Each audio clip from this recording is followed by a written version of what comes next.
Inshuti bavukanye ndabaramukije mw'izina rya Yesu. Uyu muri kumwe ni Irene Nahazwe. Ndagarutse muri kino kiganiro co kuri rwa rubuga rwanyu Shingira Intahe Imana Nzima.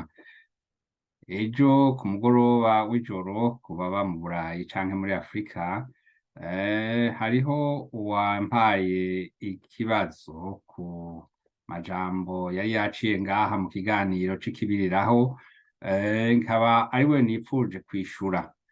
Ikibazo ciwe cari ikibazo kitoroshe kandi ngira ngo ndakigarukeko kugira ngo nawe kumbure ushobora kuba ufise ivyo bibazo usobanukirwe. Mwene data Felicite Nicayenzi yabajije ngo murakoze, yanditse ngo murakoze kutwibutsa ko atawusenga abami babiri. Ariko muri iki kiganiro hari ico ntatahura. Muvuga muti Yesu niwe yaremye vyose. None tuzi ko Imana ariyo yaremye vyose kandi Yesu akaba ari umwana w'Imana. None Yesu yaremye vyose bigenze gute? Iki nico kibazo rero nabajijwe, nahamagariwe rero kucishura kugira ngo tuhagaze kw'ijambo ry'Imana ntitube turiko turigisha uwundi Yesu. Oya, reka rero dushimire Imana kuko yaduhaye umunsi mushasha kandi kuko yaduhaye n'aka kanya ko gushobora kwishura kuri iki kibazo c'inkoramutima. Mana uhoraho, Mana n'icubahiro, turaje imbere yawe muri kano kanya tugushima ko waraye tuzigamye, tugushima kuko duhaye n'aka karyo kugira ngo twongere guseruka imbere y'ubwoko bwawe, imbere y'abantu bagukunda, imbere y'abantu bakurondera. Turagushimiye rero ku nyishu ugiye gutanga, kuko ivyo twovuga vyose ntaco vyomara, ariko dusavye ngo mpwemu wawe akore muri kano kanya, akore ku mitima y'abaza kutwumviriza, abaha insobanuro ikwiye iri hano Mana mu majambo yawe atwibwiriye. Turagushimiye rero kubw'urukundo rwawe, turagushimiye kubw'agakiza watuzaniye muri Kristo, turagushimiye ku migambi ufise yuko uzodukoraniriza hamwe databuja tukabana nawe ibihe bidashira. None rero tusavye twizeye, ikiganiro tugishize mu minwe yawe, ni mw'izina ry'umwami wacu Yesu Kristo dusavye twizeye, amen. Nongeye kubaramutsa mw'izina rya Yesu. Nabonye abantu batari bake bamaze gufyonda bakakurikira iki kiganiro. Batubwiye yuko mu buryo bumwe na rimwe hari naho ivyo tubona ibiharuro biba tubona umenga ni bike, ariko birenga ivyo twebwe turiko turabona. Ku kibazo rero c'uko Yesu ngo yoba yaremye ibintu gute kandi nawe bivugwa yuko ari umwana w'Imana, reka dusome tumwe tugaruke kuri rya jambo riri muri Yohana igice ca mbere. Twarasomye n'ejo twarahabasomeye ngo ubwa mbere na mbere jambo yariho, kandi jambo yahoranye n'Imana, kandi uwo jambo yari Imana. Uwo yahoranye n'Imana ubwa mbere na mbere, uwo yahoranye n'Imana ubwa mbere na mbere. Byose vyaremwe nawe. Mu vyaremwe vyose nta na kimwe kitaremwe nawe. Aha mu nkundire nifashishe Bibiliya y'igifaransa, y'igiswahili sinayibutse, ariko nayo reka nje kuyizana kugira ngo dukore turabe ko ivyo turiko turavuga bihuye. Egome, narimpeje kuvuga nti mu nkundire nkoreshe Bibiliya y'igifaransa, hanyuma ndaza kwikora kuri Bibiliya y'igiswahili. Mu gifaransa rero ico gice mpejeje gusoma canke aho hantu mpejeje gusoma Yohana igice ca mbere umurongo wa mbere gushika kwa gatatu, havuga ngo au commencement était la parole, et la parole était avec Dieu, et la parole était Dieu. Elle était au commencement avec Dieu. Toutes choses ont été faites par elle, et rien de ce qui a été fait n'a été fait sans elle. Ahangeze ku murongo wa gatatu turabandanya, muraza kubona ibintu by'ibitangaza hano. Niho mbere na bamwe mu bakunze guharira ko Kristo atabumana afise, niho bafatiye umurongo barawugoreka, bahindura iryo jambo Imana Dieu, bagira akadome kagufi.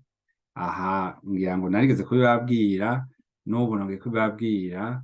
Niyo mwabona baje kubigisha ijambo ry'Imana, muritegereze neza ingena Bibiliya yabo yanditse, kuko abo bobo iyo asanzwe ufise iyindi Bibiliya nk'izi dufise za Darby, za Louis II, izi Bibiliya yera, baguha iyabo kugira ngo inzandiko ntizihave zinyurangana. Ariko Imana arafasha cane, kuko iyo umuntu asomye yaramenyeye gusoma ijambo ry'Imana, aramenya, arumva ngo aha hariho akantu katameze neza, bigatuma kenshi tuja guhinyuza. Muri Bibiliya y'igiswahili rero handitse habari njema kama alivyoandika Yohane sura la kwanza. Uungu wa Yesu Kristo.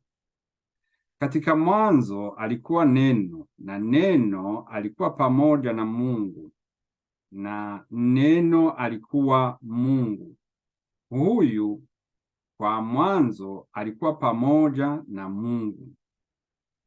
Vitu vyote vilifanyika kwa huyu, na pasipo yeye hakikufanyika hata kitu kimoja kilichofanyika. Igiswahili canje rero sikirenga, ariko naho mwavyumvise bavuga nico kimwe. Turabandanya rero, nariko ndababwira ku kibazo, twishura ku kibazo batubajije bati none Yesu yaremye gute ibintu. Batubwiye ko mu kanya gaheze ko atacaremwe na kimwe kitaremwe nawe. Turabandanya turondere ikindi gisomwa, iki coco, reka turabe ikiri muri Yohana, ahanyene muri Yohana 10:30. Yohana umurongo w'10, igice ca 30. Yohana umurongo w'10, igice ca 30, havuga ngo, duhereye kuri 29, havuga ngo data yampaye niwe aruta bose, ntawe ushobora kubashikura. Data yabampaye niwe aruta bose, ntawe ushobora kubashikura mu kuboko kwa data. Jewe na data turumwe. Jewe na data turumwe. Mu Gifaransa bavuga ngo moi et mon père nous sommes un. Hano ku Giswahili sindigera ndarisoma, ariko mu nkundire dufata akanya gatoyi, none tugiye kwiga mu Giswahili, ariko reka dusome twumve ico iri jambo rivuga. Yohana 10:30. Hano ndabonye ngo ni Yohane 10, sura la 10 mstari wa 30, ni kuvuga umurongo wa 30. Avuga ngo mimi na Baba ni mmoja, twe na data turumwe. Turacari kuri rya jambo twishura mwene data Felicite yatubajije hariya. Ego, none rero reka tubandanye turondere n'ikindi gisomwa gikurikira. Ndabona ari Yohana 20:28. Nihanganire tuhatore. Yohana 20 gushika ku murongo ku gice ca 28 havuga ngo Thomas lui répond, oh murambabarira naravye mu gifaransa sivyo nagomba gukora, ariko iyo Toma yishuye ni ndabona umenga ni ca gice kivugaho Yesu yabonekeye intumwa, hanyuma ntuze akaba atariho Toma, hanyuma agarutse agasanga nihari nawe. Turumva rero amajambo yavuze hano ku murongo wa 28 mu gice c'icumi, yavuze Toma aramwishura ati mwami wanje kandi Imana yanje. Yesu aramubwira ati wijejwe nuko ubonye, hahirwa abatarinze kubona yamara bakizera. Okay. Mugabo aho twagomba guhagarara hari Toma aramwishura ati mwami wanje kandi Imana yanje. Twabiravye mu gifaransa, reka tubasome ko twahashitse.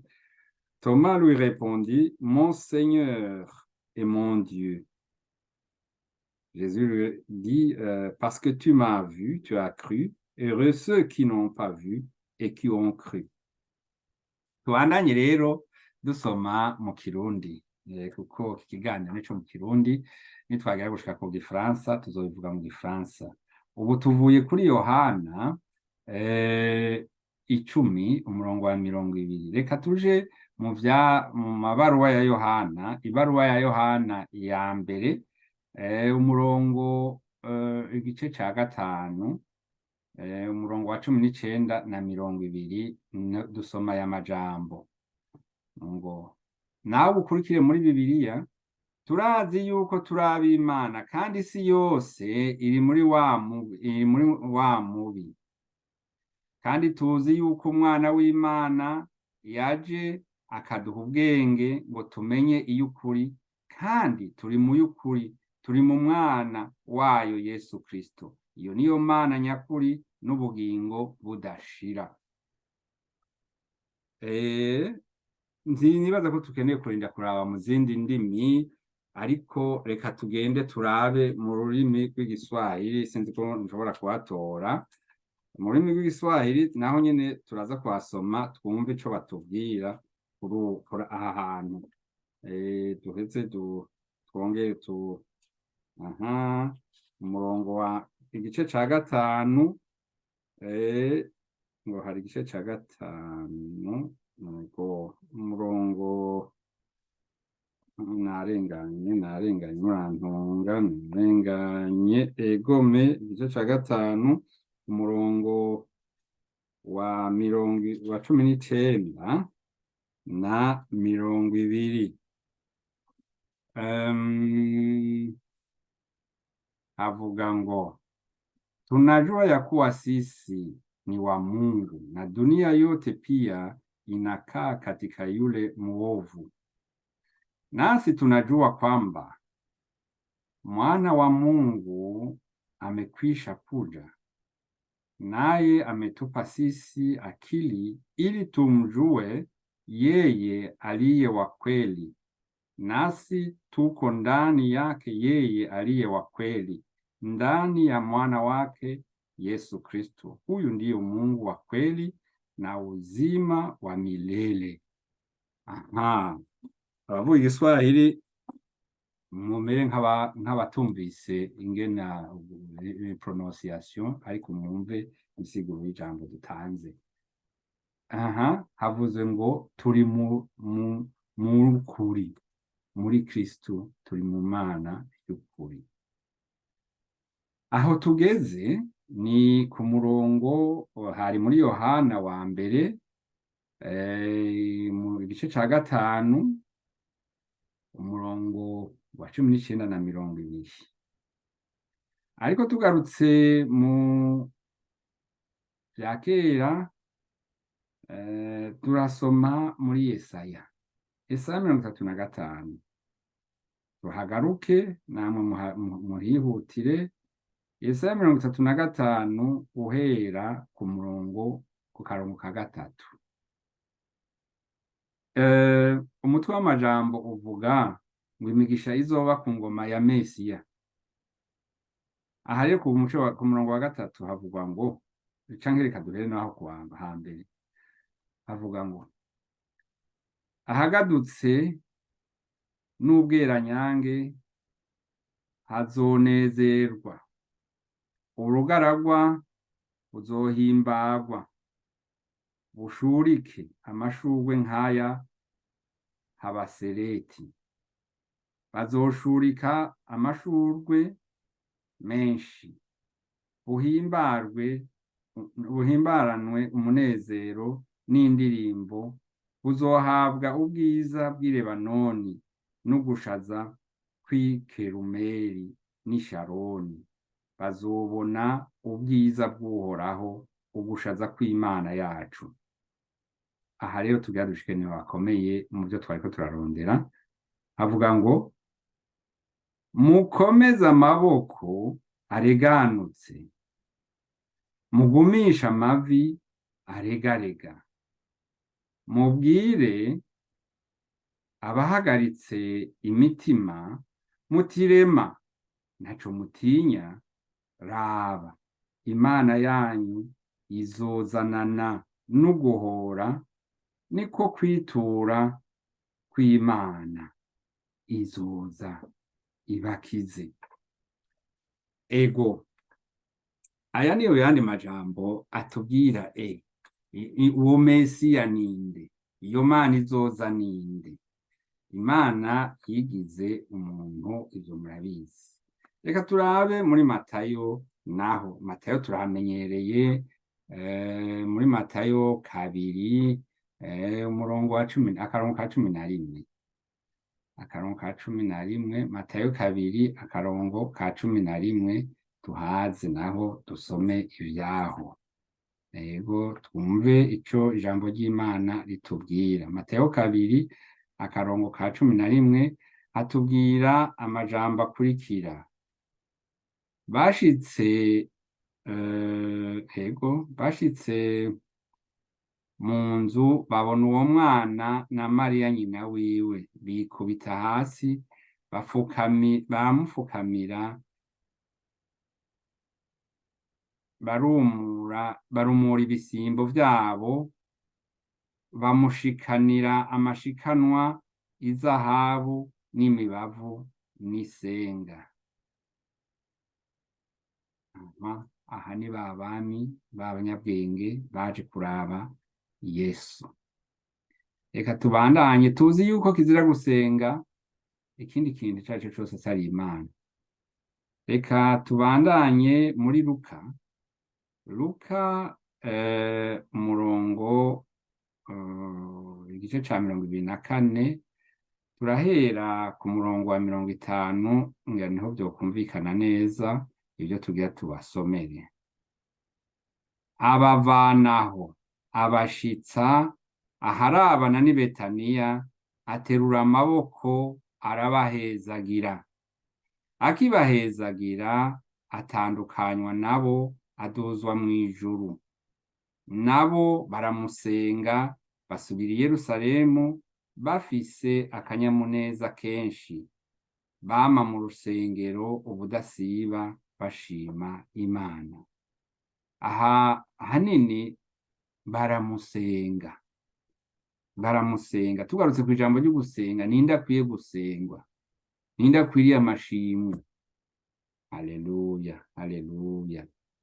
Hariho rero n'ibindi bice byinshi nifashishije, kuko igihe ico kibazo nakibazwa, nabonye ko egome hariho ivyo nsanzwe nzi, nasomye kuri ayo majambo, ariko navuze nti mbega abandi bakozi b'Imana bobo babivuga gute?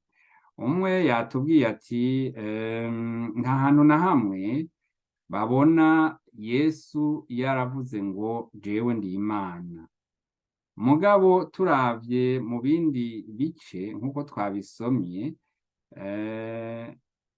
nko muri Yohana 10 umurongo wa 30 avuga ati twe na Data turi umwe. turavye 10:33 naho ntiturahasoma, reka tuharabe 10, Yohana 10:33 naho hatubwira ngo abayuda baramwishura bati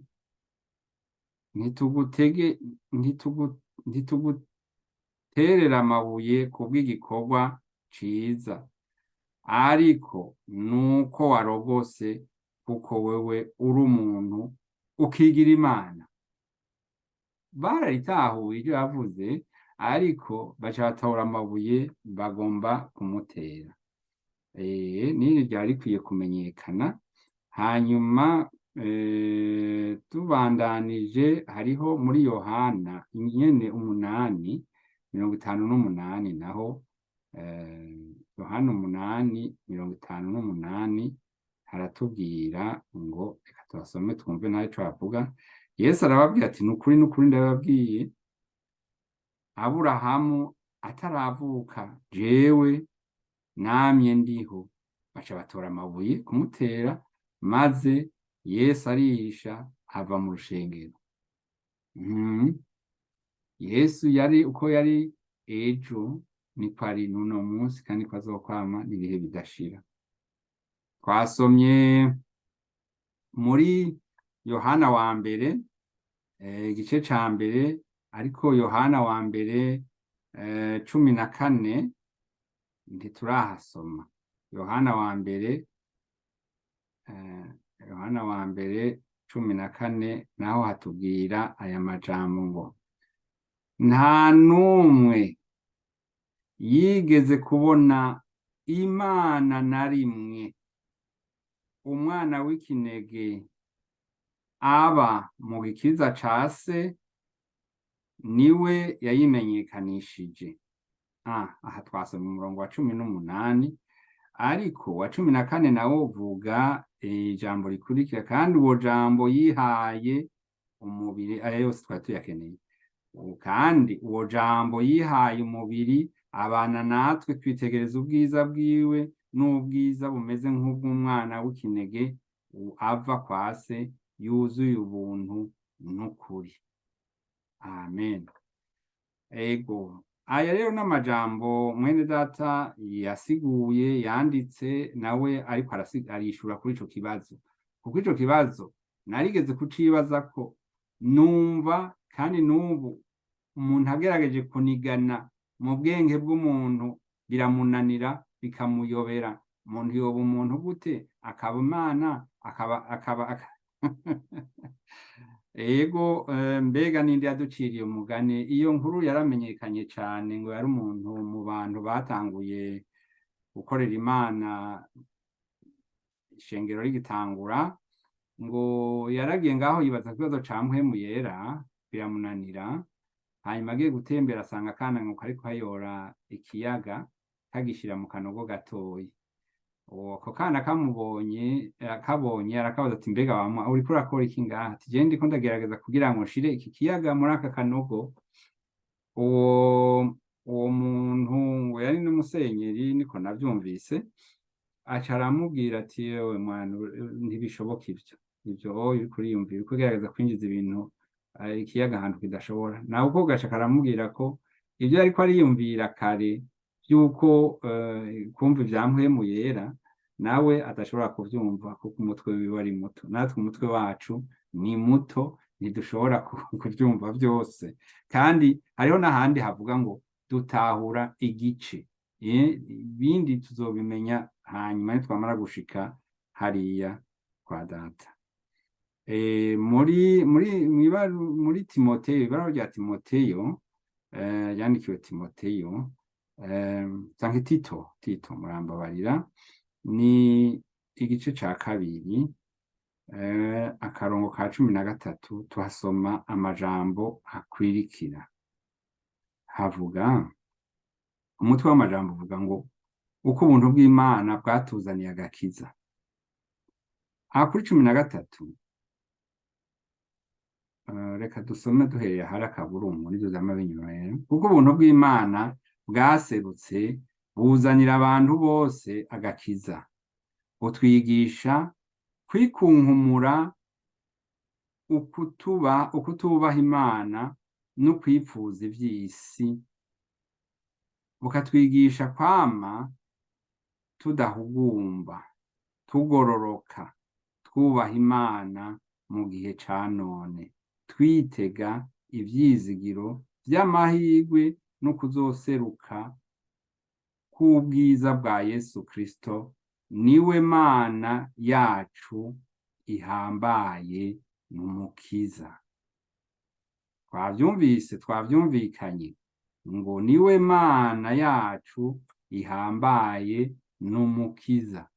Urafise Bibiliya? Raba muri Bibiliya. Reka turabe muri Tito ico havuga ngaha, naho nanje Tito 2:13 muri ururimi rw'igifaransa. Ndazi ko bamwe muri mwebwe bakurikirana hano bino biganiro muraruzi, ndabizi, ariko mu nkundire manze ndahatore ndahabasomere. Yego, ndahabasomere muri Tito nandunga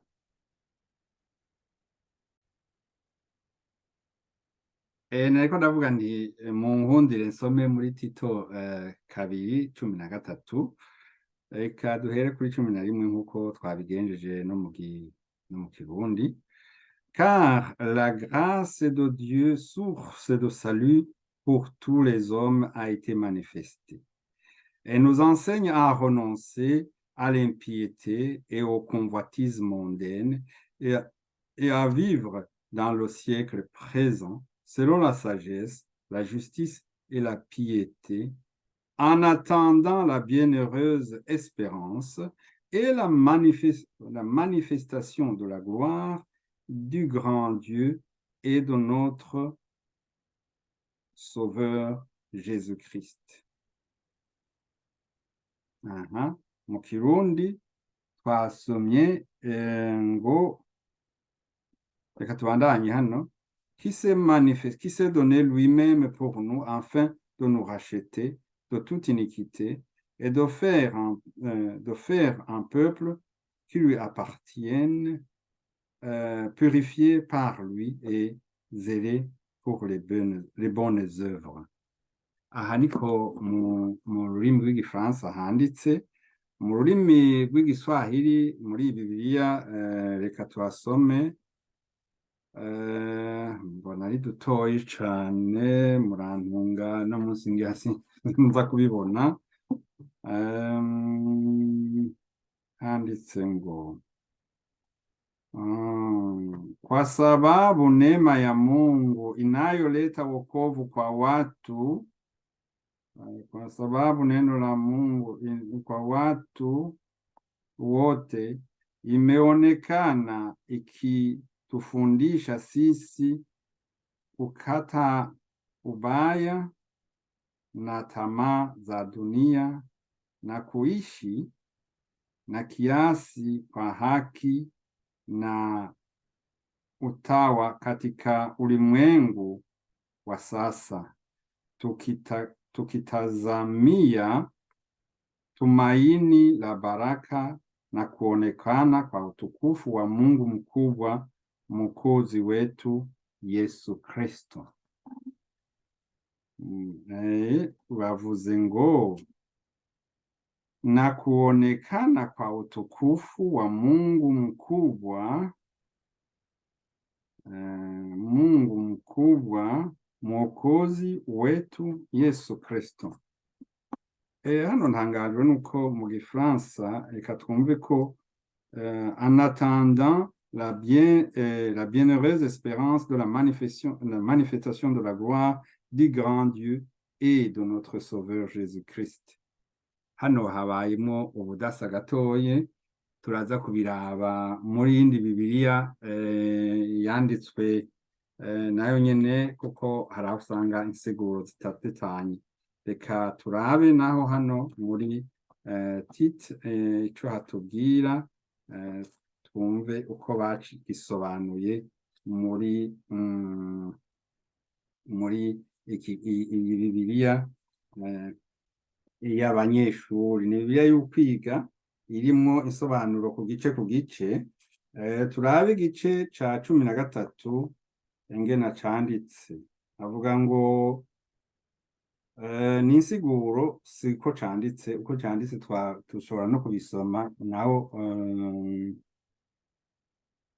uko canditse handitse ngo en attendant la bienheureuse espérance et la manifestation de la gloire de notre grand Dieu et Sauveur Jésus-Christ. Hano rero naho mu nsiguro rero bacavuga bienheureuse espérance, allusion générale au retour de Christ, qui inclut la résurrection des morts, n'ibice byinshi, et le règne des saints avec Christ dans la gloire. Manifestation de la gloire, l'apparition de gloire, ce sera notre libération de la présence du péché. Dieu est sauveur, mention explicite de la divinité de Jésus-Christ. Reka nsigura aka gace ka nyuma kavuga ngo mention Dieu est sauveur, mention explicite de la divinité de Jésus. Ngo aka n'akajambo gasobanura neza ubumana bwa Yesu Kristo. Inshuti mukunzi nawe muvukanyi uri turakurikirana inyishu twahaye uwatwandikiye atubaza ku ya Yesu Kristo, ingene yoba yararemye ibintu. Hano mbonye n'ibindi bice, hari igice tutigeze dusomana hamwe, tutasomeye hamwe, reka naco ndagisome. Nababwiye ko nifatishije izindi nsiguro za mwene data yama yandika ku rubuga rwiwe rwitwa Got Questions, ni ukuvuga ibibazo bijanye n'Imana, canke niyishura inyishu ku bibazo. Yego, turamaze kubona kugira novuga nti turamaze kugira kugendana nawe mu bisomo bitari bike kugira ngo turabe tugenzure ico bishatse kuvuga. Rero reka turabe ku Yohana igice c'9 akarongo ka 38 naho hari ico hatubwira.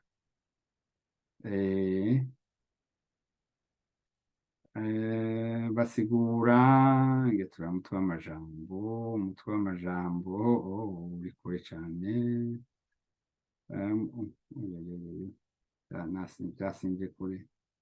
Umuntu yavutse ari impumyi, ni ku mugani wo wavutse ari impumyi, hanyuma yavuze ngo nawe reka duhera Yesu yumvise ko bamuhindiye hanze aja kumuraba, aramubaza ati mbega wizeye umwami Imana? Nawe aramwishura ati ninde ga mugenzi nkamwizera? Yesu aramubwira ati wamubonye kandi niwe muriko muravugana. Nawe ati ndizeye mwami. Araheza aramupfukamira. Yesu aravuga ati nanje muri iyi si kuba agahinyuza ngo abatabona ati naje muri iyi si kuba agahinyuza ngo abatabona babone, n'ababona babimpumyi. Tugarutse kuri hamwe muri Yesaya twigera gusoma mu kanya, sinzi ko muhibuka.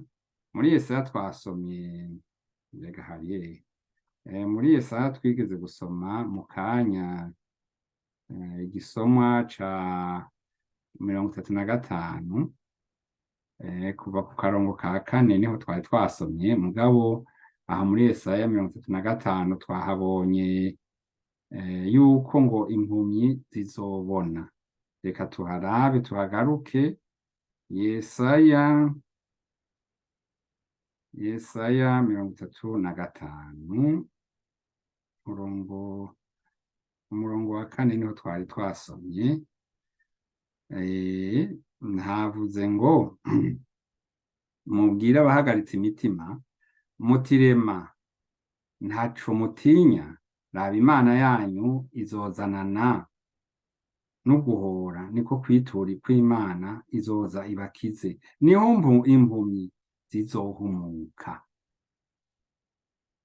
n'ibipfamatwi bizoziburwa. Amen. Reka tugeze ngaho, kwari kwishura kuri ico kibazo. Mukunzi, muvukanyi, mwene data, mukozi w'Imana, ukaba utanyuzwe canke ufise n'ikindi wokongerako aha kuri runo rubuga, wandike muri commentaire ushiremwo nawe amajambo ubona yofasha kugira ngo abo batatahuye canke abafise ivyo bijijanyamwo imitima nabo basobanukirwe neza. Musanzwe muzi yuko uwihakana Yesu wese yuko ari antikristo. Haleluya. None rero inshuti bavukanye, uno munsi ni ku munsi wo guhimbaza Imana.